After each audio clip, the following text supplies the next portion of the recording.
On today's podcast, I had Raiders quarterback Derek Carr on. And let me tell you, this podcast was probably the deepest podcast I've ever had about faith, family, and life.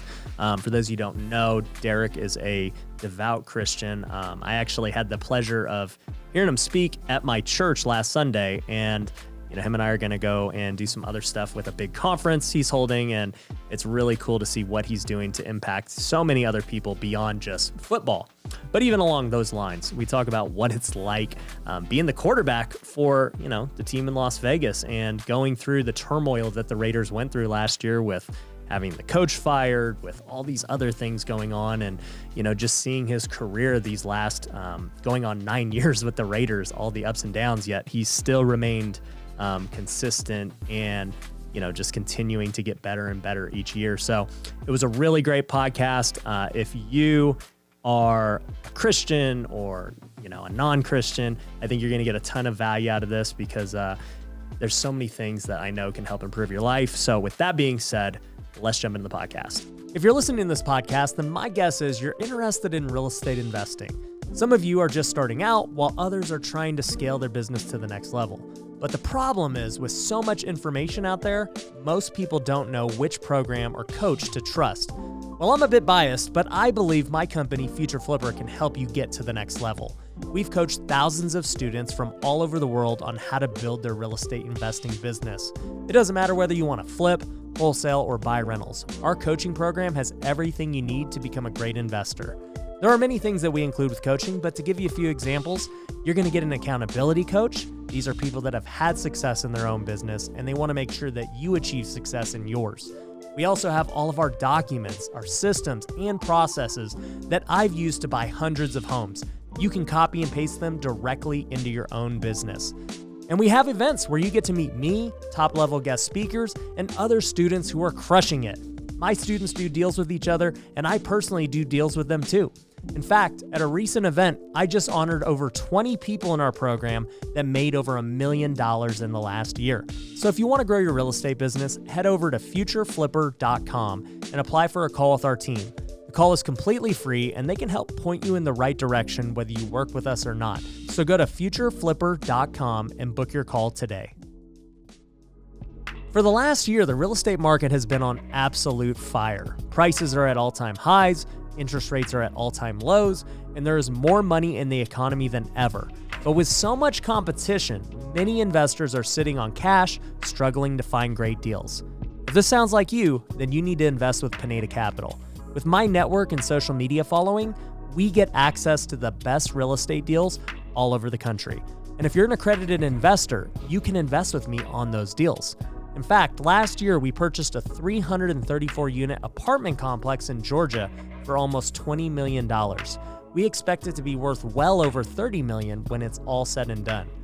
Our goal with each deal is to build in so much equity from the beginning that we're able to refinance our investors' cash out and own the properties together with little to no money into the deal. And the best part is, you don't have to do anything. Our team will find the deals, handle the renovations, get them leased, and eventually refinanced or sold. All you have to do is provide the capital. So if you want exclusive access to our deals before they hit the public, go to pinedacapital.com to schedule a call. We can put your money to work today to start getting you great returns. So go to pinedacapital.com now to get access to our deals. Welcome to the Ryan Pineda Show, where our mission is to invest. I only expect to make money in things that I understand. Innovate. It's about believing in the future and thinking that the future will be better than the past. And inspire. I am much more likely to hit my goal just due to putting it out there. You're now rocking with the best. What's going on, everybody? Welcome to another episode of the Ryan Pineda Show. Today, I might have the most in-demand person in Las Vegas on the show today. None other than Raiders quarterback Derek Carr. What's up, man? How you doing? It's good, man. Yeah, thanks for having me. Yeah, dude. So I got a lot of things I want to talk to you about. Not only on the football side in Vegas, but a lot of the faith side, because I got to see you speak at my church, The Crossing, last week, and it was absolutely incredible. And you've got an upcoming conference that you're hosting at Thomas and Mack next month. Yeah, that's right. So I'm super excited to attend that. And then we're golfing tomorrow too. That's right. So we got a lot going on, dude. Yeah, we have a lot going on. But yeah, I've been I've been all over. In demand is a good word. So usually that's a good thing. Yeah. But yeah, no, it's been a very busy, last couple months for me, especially after our season that we had and all the craziness that came with that. But I was able to get away to Disney with my family. I got to keep them happy. So we went and took the kids to Disney this past week, and I literally just got back last night. And our flight got pushed back, and I was like, I have to be back. Yeah. I appreciate you getting back in time. We're filming a little early today. But, dude, so tell me, everyone knows. You're this big football player, quarterback, been to Pro Bowls. You've, been with the Raiders. What is it, going on 8 or 9 years? This will be 9 years, yeah. Yeah. And like you had mentioned, I believe the Raiders had the most tumultuous season last year, that I've seen in a long time. Yeah. Dude, what's it like leading through adversity like that? It's hard, because we're human, right? But at the same time, as you know, when you play sports, especially in the professional level, you're not allowed to feel human emotions, all the time. Right. Everyone just expects, well, okay, that's cool that your coach got fired, but you have a game this week. Right. That's cool. It's your receiver's gone, and our heart is for that woman and her family and for Henry, but you still have to produce. And right. Your whole offensive line's getting hurt, and your tight end number one target's out, and your running back's out, and so on and so forth. Your president, right before the season starts, is gone, and yep. It's like we went through so much that I haven't seen a team go through that in a span of 10, 15 years. Right. And it happened all within just a few weeks of each other. It's crazy. The emotions and the roller coaster that you want to ride with that, and rightfully so, is high, and could be stressful. But, for me, I had to lean on my faith and my foundation because everything around me was changing. Everything around me was rocky. Storm was all around me. But at the end of the day, when I walk in that locker room, everyone looks how I'm reacting. Right. Everyone looks at my face. What kind of side conversations am I having, even though coach is like, no, we can do this? And am I like, man, guys, it's all right. Just give it your best and we'll see what – no. Yeah. That's not how I'm wired. And so it was actually – I wouldn't say the wrong word would be enjoyable. It was not enjoyable, but at the same time, it was a challenge, that our leaders and myself included that we embraced. And we said, we're going to shock everybody, with everything going on. Everyone was like, it's okay if you fail now, Right. And I never want failure to be okay. And so we didn't get our ultimate goal and win the Super Bowl, but what we were able to accomplish was pretty cool. Yeah, man. I remember watching last season and just dude, it was like a comeback after comeback every game. Even just, what you mentioned with the overall season and all the things that happened. Talk about the games. The games, every single one was down to the wire. It really was. And I would always joke, I'd get back in the car with my wife after the game and we'd drive home and I'd be like, she would always say to me, you can beat someone by 30. And I was like, I'm trying. I'd like an easy one. I'm doing my best, I promise. And it was just one of those years. It seems like it's been that way my whole career here, that all the games have to be close. Even if we score 40 points, the other team has, 38, Right. And it's always been that way. But I don't know. I was always wired to love those situations, and I have guys around me now that have done that with me a lot. Right. We've gone into the final drive to win a game and kick a winning field goal. And when you have a group of guys that have done it before, when that time comes, everyone on our sidelines we're winning this game. We've done it already. That's right. Yeah. So, you mentioned that throughout the adversity, you had to lean on faith. Yeah. And, that's something that I've known about you for a while, even before the Raiders moved to Vegas. I'm like, somebody was telling me man, Carr always talks about his faith a lot. He's really public about it. Mm-hmm. And so I started watching some interviews. I'm like, dang, yeah, this guy, he gets it. And then all these random circumstances kind of led to us meeting. Yep. And, obviously you guys moved to Vegas, but I first actually ran into you on the golf course. Yes. And it's funny because I wasn't supposed to be at the golf course. I was actually supposed to be speaking at a business meeting in Florida, and my flight got delayed, and I ended up missing my connection. I had to come back to Vegas, and I had nothing to do. I was like, you know what? I guess I'll just go to the course and go hit some balls. I have nothing. That's a good way to do it. And then I run into you, and I just remember I was like, dude, it wasn't even anything about football. I'm like, I just love what you're doing with the faith, man. And then I don't know, it was like a couple of days later, somebody was like, hey, Carr's having a golf tournament and he's got this huge conference and, you should do it. I was like, okay, like that's cool. Yeah. And then, we just got to talking and here we are. Yeah, that's right. So I think with faith, though, going through all that adversity last year, like last year's just kind of an enhanced version of like what it's like being a pro athlete just in general, right? Like the last 8 years going through multiple coaches, trade rumors, winning, losing, like it's just always like this. Yes. And, I remember at the last, at your sermon you gave at the crossing last week, you were like, look, my faith is always like this, everything else around me can go like this, but the faith never changes. Yeah, I think for me, I've found something, in Jesus that doesn't waver. Right. And when I feel my emotions wavering, I know where I need to run. I know where I need to go. And for me, my faith has always been the most important thing to me. It was one, that's how I was raised. Right. My grandparents, my grandpa was a pastor. I mean, I can go on. My uncle was a pastor. We got friends evangelists. My cousins are missionaries.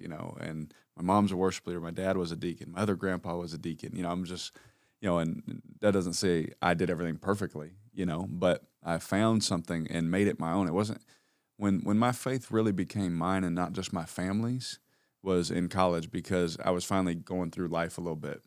Up until you're on your own, you don't really, not a lot of people really experience that hard of times, at least where I was from.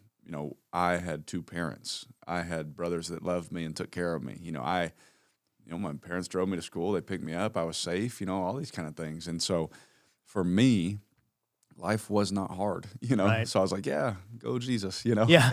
I was like, yeah, absolutely, Yeah. But once life started to happen to me and I lived on my own and I did this and I did that, and I found like just how depressing I would get, how depressed I would get, when I'd make certain decisions or I'd feel so low even though I thought I was feeling so high, and when all that highness wore off and I was sitting there left with what I had done, I'd sat there and I was like, man, I don't want to feel like this anymore. And so when I finally gave him my life and I made it my own, from then on, it's like I now see where I'm supposed to be at all the time, Right. and there's this foundation that I keep saying it doesn't move, Right. And so for me, my whole life, all the coaching changes, whatever rumor, all this kind of stuff, and I've always been able just to stay. Doesn't mean my emotions have stayed that way, Right. but I have something that I can hold on to that doesn't fail me. Like I literally was praying like last night, the Lord answered a prayer that I had, and I remember saying, like, you always show up. Like, whether it's the answer I want or whether it's just comforting my heart, like, he always has shown up for me. Right. No, 100%. I can say my story's pretty similar. Grew up, my parents are still married. We always went to church, had a lot. And then, the recession hit. My parents lost all their businesses. I went off to college. And, like you, I had to grow up really quick. Yep. I'm not coddled anymore. And, all this stuff. I'm in a different city. I'm, trying to figure things out as a 19-year-old. And, I believe I grew up a lot during college. And then getting drafted and being a professional made it even, tougher. And I really believe that all those experiences strengthened my faith because I think for a lot of people, I started to see it in the sports world where it was like, man, everyone's identity is wrapped up in their stats, Yes.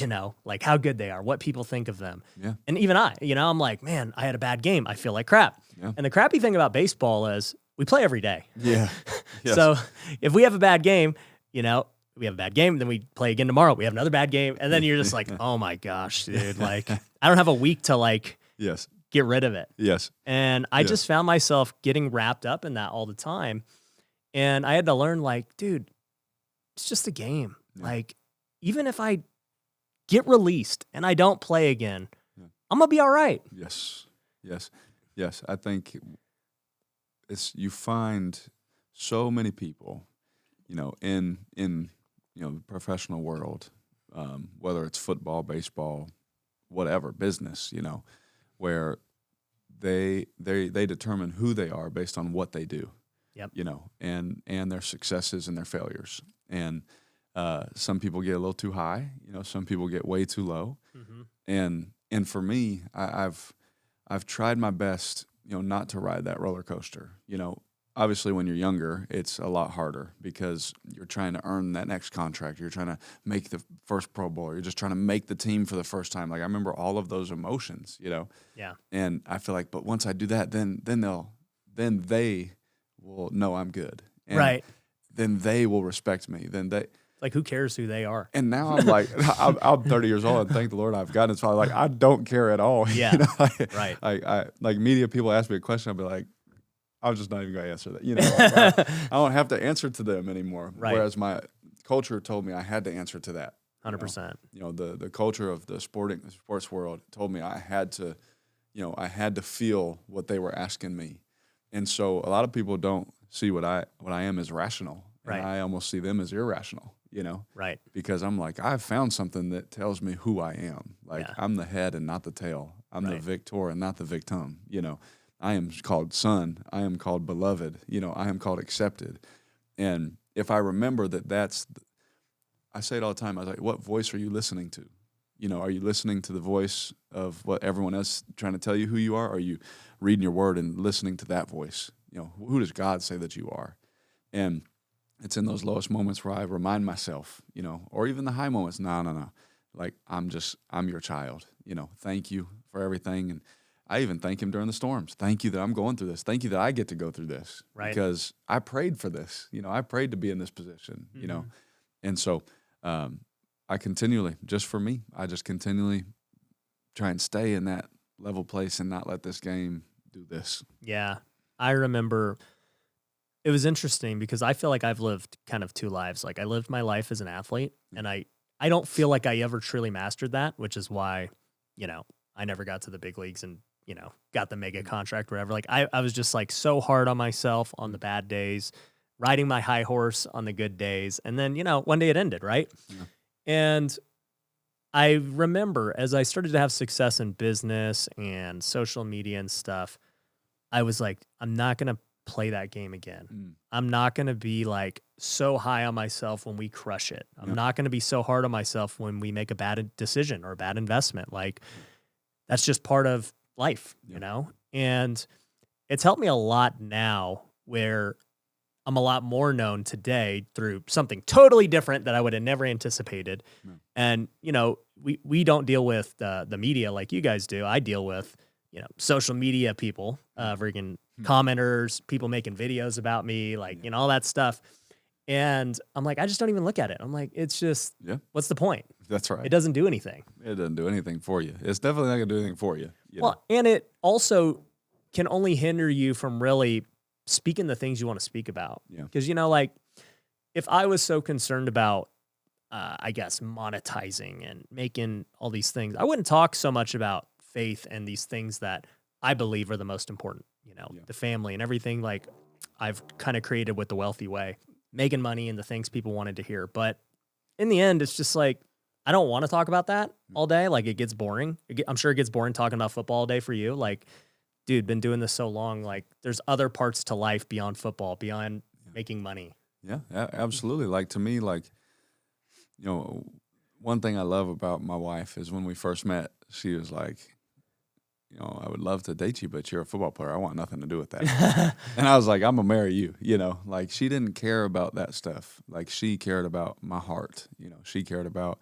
you know, who I really am, you know. And so I try and surround myself with people that remind me who I am, you know. And I don't surround myself with people that are, you know, infatuated with what I do, you know, because that's gonna end, you know, as you know, for everybody, whether it's early, middle, or late. You know, I mean, Brady's still going, you know, like he just announced he's back yesterday. He's like, I'm like, you ain't got nothing else to do. Yeah. But you know, no matter when it is, it's gonna end, and you still have most people have 60, you know, or 80 years still to go, you know, and so are you gonna just determine your life based on this short amount of time? Like, you know, you have to really surround yourself with people that tell you who you are, remind you every day, like, no, you're a great dad. You know, you're a great husband. Even on the hard days, coming home and you throw 2 picks and you lose a game and you come home and your kids are like, Dad, let's play football. You're like, the last thing I want to do is play football, but I'm going to be a good dad right now. Right.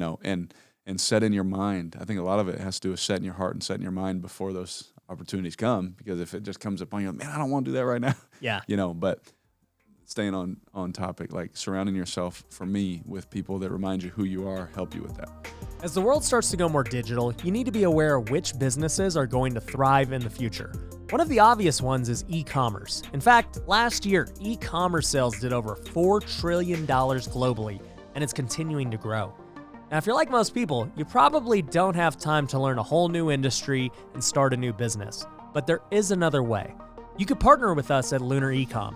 We have over 300 e-commerce stores that we have created and managed for our clients. And the best part is, it's completely passive on their end. The business model is very simple. You cover the cost of creating and running the store. We handle everything else. We pick the products, we handle fulfillment, returns, and customer satisfaction. After all that, we split profits at the end of the month. This means that when you win, we win. If you want to learn more about how it works, you can watch our case study at lunarecom.com. I believe that the e-commerce space is going to continue to explode as the world goes digital. So make sure you're with the right partner who's going to be ahead of those trends. So go schedule a call with my team today at lunarecom.com if you want to learn about how we can start taking your passive income to the moon. Most people want to get rich at all costs. They make sacrifices with their family, their health, and their faith, all in the pursuit of money without even realizing it. But what if I told you it doesn't have to be that way? What if you could grow your wealth in all areas of life? Well, it's possible, and that's why I created The Wealthy Way. It's a community of people striving to grow together in all areas. And we have multiple tools for you to use that are completely free. You can get access to the Wealthy Way Planner, where you can set goals and hold yourself accountable on a daily basis. We also have our Wealth Builder Academy, which is over 4 hours of content teaching you how to manage your time, create the right goals, and all the biggest secrets I've used to grow my life, not only in my net worth, but in all aspects. Lastly, we have our Discord community where thousands of wealth builders are all over the world encouraging one another and growing together. And once again, all of this is completely free. There are no upsells, there are no hidden catches. For me, this is a passion project, and I want to build a community of like-minded people. So if you want to start living the wealthy way today, go to wealthyway.com. There you can get all the free resources like the course, planner, and Discord community. So go to wealthyway.com. Yeah, now let's talk about family, because I think this is something that entrepreneurs and athletes struggle with. I actually saw an interview with Kobe back in the day where Kobe was like, yeah, I'd have worked out and did all my stuff for so long, and then I'd come home exhausted, and my kids would be like, hey, let's go shoot some hoops, right? And he's like, my kids don't know that I'm tired and that I've gone through all this stuff, but they just want to see their dad and play with their dad. Like, I got to go do it. That's right. And I've seen that as a father now too. My son's 3 years old. My daughter's going to be almost 2. And, I come home at work and I'm like, hey, I got to go do these things with my kids, because this is really my time with them. And so we have dinner together. I always give my kids the bath, read to them, go play outside, whatever. And yeah, am I tired? Sure. I've had a long day doing my thing, but my kids are only going to be young once, and they don't care what I've gone through. Right. That's right. And my boys, they're getting older now. I got 4 kids, and the 2 older ones, they're starting to realize you're probably a little tired, and my oldest would be like, it's okay if you don't want to. I'm like, son, let's go play. Don't worry about me. Because I always say, if we don't do those things, if we don't raise them, then someone else will. Right. Whether it's the news, CNN, Fox, who are they listening to? Is it Instagram? Is it Twitter? Is it their friends at school? Someone is going to give them that attention in that time. And, for me, I want to make sure they're hearing the right things. Right. I want to make sure that what's being instilled in them is correct, based on what I'm trying to teach them in life. And so, like you said, everyone, no matter what you do, everyone's going to come home tired, whether it's people tackling you all day or whether it's business all day. It's mentally draining, it's emotionally draining, dealing with people is usually emotionally pretty draining. Yeah. Dealing with people is just, it doesn't matter what you're doing. It does not matter. It's going to be, it's going to be tiring, Yeah. especially when they're not wired the same way as you, Right. And And you have to, and I speak to men, like as dads, like you have to step in there, and no matter how you feel, like do it. you got to do it. Like, because if you don't, someone else will, I've said this on podcasts before where I'm like, all you dads out there, like, we all got jobs, dude. Like, Yeah. don't matter how much money you're making, like, and we all have the same 24 hours. So Yeah. how you use it's on you.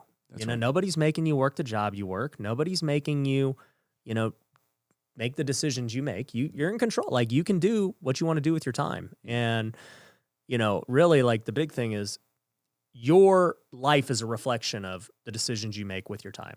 At the end of the day, that's what it comes down to. And, when I look at these business guys, especially who are like, well, I want to sacrifice now. Like, they'll have this conversation with their wife and like, hey, daddy's got to work 13-hour days and this is going to be temporary. Temporary turns into years. And, at the end of the day, then I see the next progression of the excuse. They're like, well, yeah, the business scaled, but I got so many employees under me and I got an obligation to them and their families. It's like, bro, like you missed the whole point of why you were even doing any of this. That's exactly right. And for me, you have to keep the perspective right, so many times. And it's not bad to be driven. It's not bad to be focused on your work. Like, if that's what God has called you to do, you should be giving it everything that you have. But you also should be stewarding the relationships that He's given you with your children, you know. And they, in my ministry, when I preach or in football,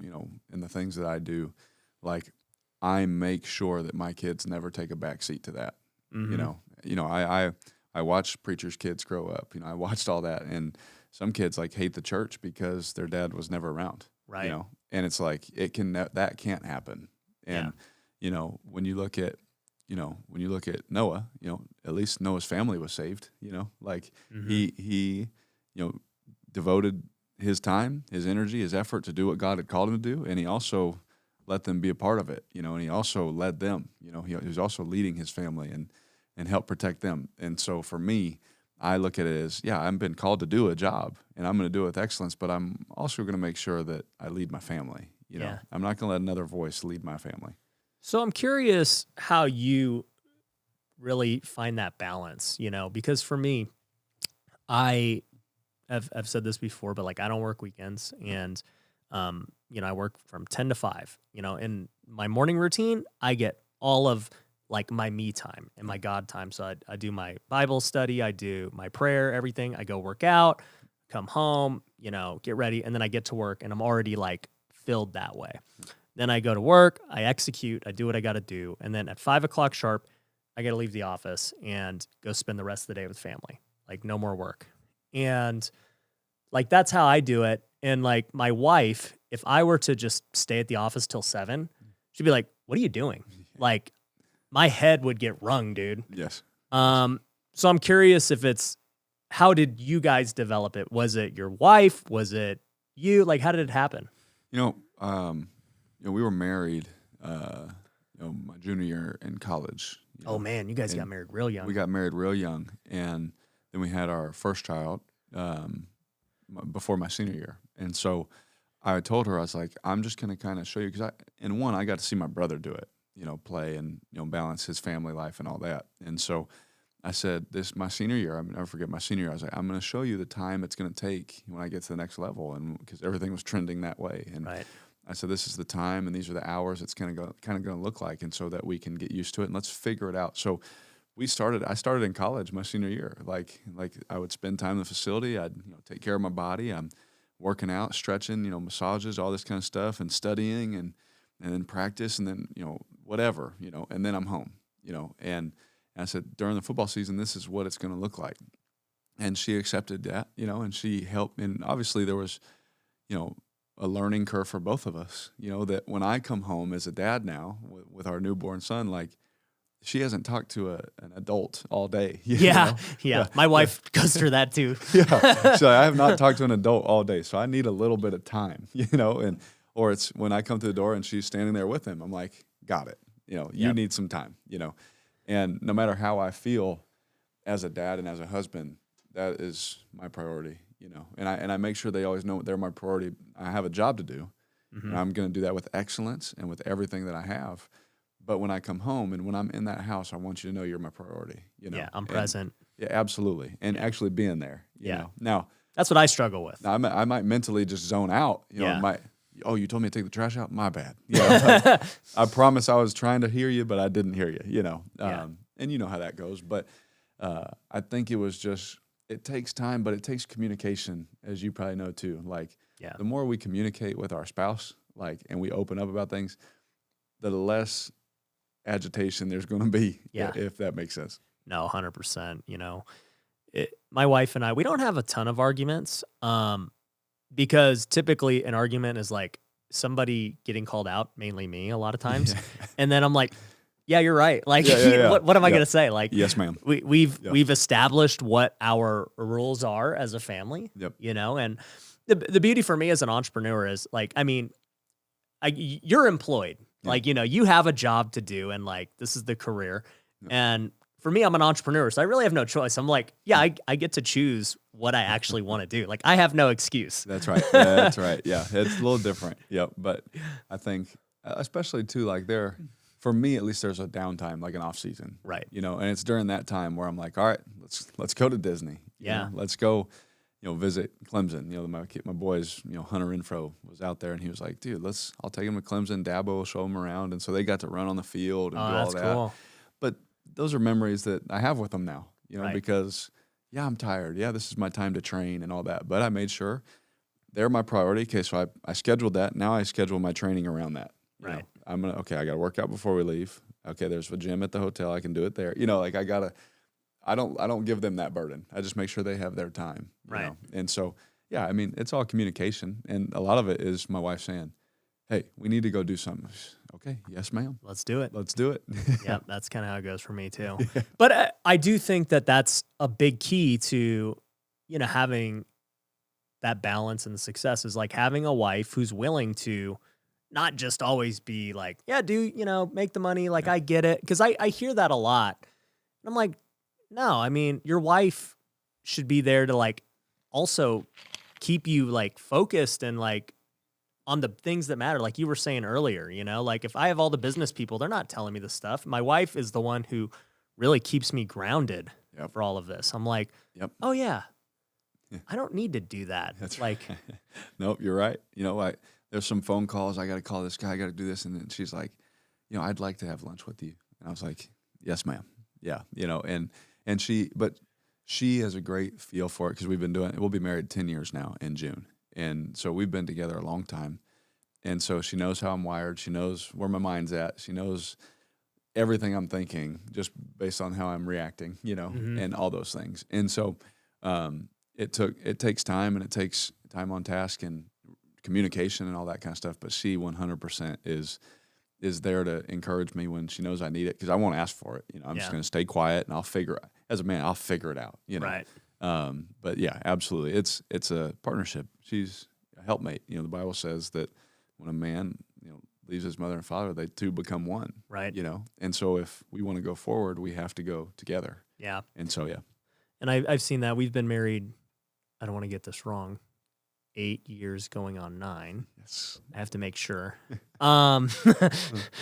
We can edit it out. We'll edit that just to zoom in. Yeah. But I have seen us become more one as our marriage has gone along. We start to think the same, and like it's crazy how that happens. Yeah. But you know, one thing you mentioned when you were preaching on Sunday, and you know, you brought up your conference, the altar conference, was for fathers. Yeah. Like, tell me about that. Yeah. So we'll have it, I think it's April 8th and 9th at the Thomas & Mack here in Las Vegas. And we have thousands of tickets sold already. It's going to be awesome. We did one in Fresno. It wasn't just men that time. It was for everybody. And man, we saw marriages reunited. You know, we saw children come back home. We saw bodies healed. It was blowing, literally things that you can't argue, but it's just blowing your mind kind of thing. God was moving in that place. And he's going to, if he did it before, he'll do it again, you know? And so we're coming to Vegas, and it's a men's conference. I think coming out of COVID, there's a place of complacency that we need to step out of. You know, it's comfortable to do church at home. You know, it's comfortable just to watch it on the screen by yourself. And are you really paying attention? Are you really into it? Are you doing community? You need community. Yeah, absolutely. And you can't do it alone. And that's one thing I learned through COVID is I watched some really close friends of mine and things like that, and where they got alone. Now their marriage is falling apart. They didn't want anybody around them. They're stopping talking to certain people that want to encourage them and love on them. And it's actually really sad, And I believe that God is calling men to step into everything that He's called them to, and I believe that time is now. And so people, they literally just sent it to me this morning. It's really cool. We got people coming from all over the world. Like they gave me the heat map, of where people are buying tickets, and not only is all of America, I mean, different parts of the country. It's not like just one section in Las Vegas. Like it's everywhere. There's people in Hawaii. There's people overseas. And you just see this whole big old map of people that are coming to Vegas because they know something's happening. People come from Costa Rica, Canada. They're coming because they know something's happening. And it's going to be powerful. So I mean, there's still time. There's still tickets available for men that want to come, and for dads, and for brothers, and I've had a whole bunch of moms say, "Can I buy tickets?" And I was like, "Yeah, just." Buy 10 of them, give them to your family, bring them, because I know something's about to happen, because something is already happening in Las Vegas. I've seen it at our church, at Church LV. With our men's group, we have a 6:30 men's prayer every Sunday. Every Sunday morning, all the men, we get together and we pray for our church, our leaders, our families, our wives, our kids, and for our jobs, for everything. And I've seen the power of God hit these men that I'm like, oh, it's about to happen for the city, and not just the city, but everyone around. Yeah, no, 100%, man. I can tell you, I started doing Bible study, man, what year was it? It's probably around 2015, 2016, weekly. And, for the last 6 years, that's what we've done. And now we do it at my office here with a lot of my employees and stuff, and it's really cool being able to do that. We just do it right after work on Wednesdays. And it's interesting because the aspect of community is so important, because I see all these guys who struggle, even if they're Christians or, they're not Christian. They're like, man, dude, I need to go see a therapist. I need to go see whatever. I need to join a mastermind. I'm like, dude, it's because you don't have community. Yeah. That's the key. And I've never felt the need to go see a therapist and I'm not saying there's anything wrong with that, but I personally have never felt the need to go join these other business masterminds that I see all the time, where the guys are like, yeah, we're going to go vacation stuff because we need friends, and, we need to talk about the issues we're having. And I'm like, yeah, if you just had a weekly community that was Christ focused, for me, that's what's solved a lot of my issues. That's right. And kept me grounded. Absolutely. There's a peace that surpasses all understanding, the Bible says. And for me, I've found that, especially in what I do. If anyone, there's no denying that in my 9 years with the Raiders, there's been a lot of turmoil, to say the least. But for some reason, I've been able to remain constant, and for some reason, I'm still there, and for some reason, I still get to lead this team, and to me, it's not for some reason, Right. I've found something that has grounded me, that has given me hope when there was no hope, that has given me, something to hold on to when everything around me was pointing at it. No, it's not going to happen. Yeah. And for me, for men, so many men just want to grind through it themselves, or they don't want to open up, or it's not manly to tell someone else that, hey, I struggle with this. Right. And at the Crossing Church, you saw I had the people stand up and come forward. Yeah. For certain reasons. In 10 years of being there, I've never seen an altar call like that. Wow. Well, thank you for saying that, because it was on my heart to do it. Yeah. And, God moved in that place, and you saw it. The altars filled up. The aisles were filled up. There wasn't room. No, it was crazy. And I told him, I said, I want you to look around, and I want you to see that you were not the only one feeling this way today. And I remember saying that, look around, you're not alone. And if we would just open up our hearts to community, Christ-centered community, come back to church, stop watching it on TV. Right. Stop watching it on YouTube and go there and get loved on by somebody. Right. Go there and serve the pastor's vision. the one thing I did when we came to Las Vegas is we went to Church LV, and because my grandmother was like, "You're going to Church LV, you got to go there." I said, "Yes, ma'am." You know, and Why did she pick? so the Pastor Benny, his sister is like married to my cousin. I didn't know this. Okay. You know, so that's why my grandma was like, "You got to go. He's a great man," and he is a great man. But when I showed up, I told him, I was like, "I just want to serve your vision. If it's setting up chairs, let me set up chairs. You know, Yeah. if it's just saying hi to people, like I'll say hi to people. Whatever your vision is for your church, I want to help that." And when we do that, you know, whether you agree with everything or not, like just go serve your pastor's vision and just see what happens. And you begin to do that, and you begin to have community, you begin to have friends, and Right. people encouraging you, like, "Man, keep it up, man. I believe in you." You know, all these kind of things. And honestly, it's those little encouraging words that you'd get sometimes that take you to the next level. Yeah. No, 100%. I love that. And it's funny, man. You know, I mentioned I've been at the Crossing for 10 years. And I mean, when I joined, I was a nobody, you know, just some broke minor league baseball player. But, you know, throughout the time, I served in so many different ways. Like, you know, my wife and I, before we had kids, we just got married. We were like, we want to go serve in the kids ministry. And so we literally taught Sunday school for like almost 3 years. Wow. And I had the 5th grade boys. She had the 5th grade girls. And it was a lot of fun. You know, we went on those retreats with them, and like it was crazy. And then as my career evolved and my skills started changing, I started leading other things. You know, then it was, you know, different kind of men's groups. Then it was like helping some married couples, and then it was, you know, what I do now, which is kind of just more independent. But you know, we're gonna go build homes in Mexico in 2 months. Like, you know, I just really enjoy doing those things. And I mean, when you become a believer, like, the Spirit guides you to do those. Like, you desire to do those things. Yeah. And it's interesting because as I've grown in my career, like, my desires haven't really changed for what it is I want to do. I'm like, dude, I still want to go serve. I still want to spend time with my family. As all this other side of my life becomes more complex with more businesses and social media and stuff, I'm like, yeah, but whatever. Like, that's not the priority. Yeah. No, that's right. And the biggest thing is, you know, when you follow Christ, he has to be the priority. Like, if he's not the priority, you're going to feel like something's missing. You're going to feel like, Yeah. oh, I can't handle this situation, or I can't do this, or I can't do that. And as long as we keep him the priority of our life, when I wake up in the morning, as soon as my eyes open, man, I'm praying. Yeah. Like, Lord, give me strategy today. Give me the words to say. What is it you want to say? Put the right people in my way that I can show them your love, that I can show them your grace, your peace. You know, and he is constantly my priority. Yeah. You know, I'm not just trying to check boxes like, okay, I woke up, I prayed, you know, oh, I woke up. You're not a Pharisee? I'm not doing that. You know, I just have this relationship with God that, for me, I've found that I'm just so desperate for him. You know, like, I don't want to do anything outside of his will. So I'm just saying, Lord, what is it today?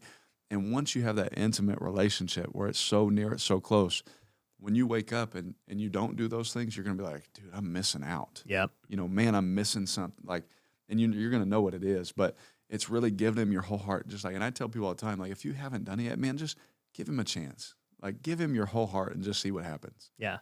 No, 100%. And I also think it makes life simple. You're like, dude, just pursue this, pursue Jesus, and everything else will fall into place. Like, literally it does. Yeah. And I've said that before, because in the business world, they're like, okay, what's your 5-year plan? I'm like, bro, I don't even know what I'm doing next week. Yeah, right. You know, like, right. All of a sudden we're on a podcast a week later, right? Like, I have no idea what's going to happen next week. Like, whatever God puts in my path, that's what we're going to do. That's exactly right. And it's hard for people to fathom because they're like, I want to know every step of the way. Yeah. And I'm like, if you knew every step, there'd be no faith required. That's right. And so it's just, that's right. I think people just have to learn to become uncomfortable, you know, putting their life in someone else's hands. That's right. And for controlled kind of people like myself, it's hard. Yeah. You know, because I'm just like, I've always just been like, I'll just work for it, you know, like, I'll just grind for it, you know. This is what I want. I'm going to do whatever it takes. I'll do whatever it takes. And the Lord is saying, like, I'll do it with you, and it won't be that hard. You know, like, you don't have to, you know, spend all that doing this and that and that. Like, just do what I tell you to do. So like, literally, that's like, way easier. Oh, no doubt. like literally on the way home, I was flying home last night, and I knew that today was going to be super busy. and I was praying like Lord, help me. I got this to do, this to do, this to do. Just give me the strength to do it, and do it all with excellence, in this. And I'm praying, and I just had a thought. He's like, why don't you work out when you get home? This is after like a week of Disney and all this. And I was like, I really don't want to do that, but I just felt like, I can get my workout in then. And so we landed, I unpacked the bags.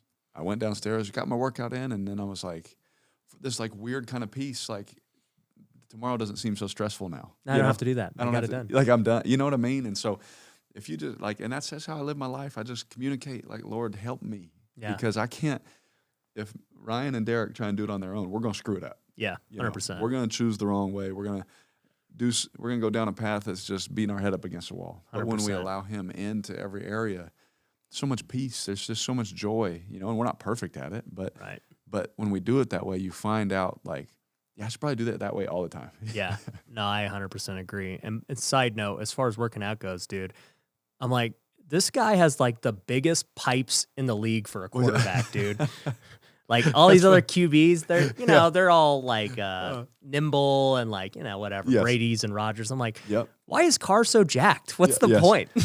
I try and tell people, I tell like young quarterbacks, like, you love working out. And I was like, well, one, the dudes hitting me are massive. I don't really want them to feel that bad, Yeah. And two, I was like, you can be flexible and jacked at the same time. You can do all the stretching stuff and work out still. So that's what our quarterback or our OC, Greg Olson, the last few years was always like, I'd be in there, we'd be benching or doing pull-ups and rowing, and he would just walk in and shake his head. He's like, why? And then I'd show him like, look, I'm still flexible. Like he's like, all right, as long as you're flexible, I won't stop this. Yeah. So, yeah. I always thought that was funny, dude. Yeah. Yep. Yeah, dude. So as we wrap up, where can people buy tickets to the Altar Conference? Yeah, they can go to altarconference.com. It's really on Instagram, the Altar Conference. It has the in the word, the Altar Conference. You know what? Let's make this unprofessional and let's find out the real answer. I'm going to pull out my phone and pull it up right now, but I'm always posting stuff about it and all that good stuff. So it is the Altar Conference. Yep. And so if they want to go to the Altar Conference, there's a link, as you can see right at the bottom. Okay. And altar is spelled ALTAR. Yep. So the Altar Conference on IG, go to .com. Yep. We will also link to it in the description below on this podcast. Appreciate that. So guys, go get your tickets. I'm going to be there. It's going to be a lot of fun. Lives will be changed, and whether you're Christian or not, your life will be changed. Yeah. Just show up. Yeah, absolutely. That's always just the challenge. Just show up and see what happens. Yep. Well, Derek, dude, I appreciate you coming out, man, and I appreciate you being so transparent and vocal with your faith and changing lives, man. So this is definitely one of my favorite episodes, man. I appreciate you coming out, dude. Thank you, Ryan. See you tomorrow. All right, bro. Yep. I'll see you, man. Yep. Guys, thanks for watching. We'll catch you later. Peace. Thanks for watching The Ryan Pineda Show. If you want to work with me, head over to ryanpineda.com. You can find my courses, coaching programs, and upcoming events. We also have free resources you can download, so head over to ryanpineda.com.